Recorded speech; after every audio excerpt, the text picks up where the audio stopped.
ഖമനയുടെ ഭരണം, മതഭരണം ഇഷ്ടപ്പെടാത്ത വിമതർ ധാരാളം ഉണ്ട് അവിടെ ഇറാനിൽ. സ്ത്രീകൾ തന്നെ പ്രക്ഷോഭത്തിലാണ്. അപ്പോൾ ധാരാളം ആളുകൾ.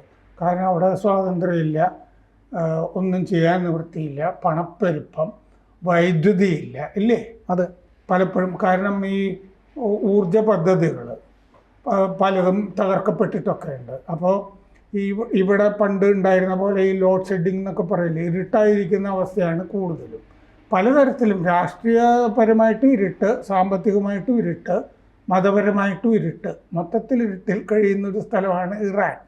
അപ്പോൾ അതുകൊണ്ട് ഇസ്രയേലിലാണെങ്കിൽ ഇന്നലെ പാർലമെൻറ്റിലൊരു പ്രമേയം വന്നിരുന്നു. പാർലമെൻറ്റ് പിരിച്ചുവിടണം, സഖ്യകക്ഷികളാണല്ലോ ഭരിക്കുന്നത്, പാർലമെൻറ്റ് പിരിച്ചുവിടണം, പിന്നെ തെരഞ്ഞെടുപ്പ് ഉടനെ നടത്തണം എന്ന് പറഞ്ഞിട്ട്. അത് കഷ്ടിച്ചാണ് നെതന്യാഹു അതിൽ നിന്ന് രക്ഷപ്പെട്ടിരിക്കുന്നത്.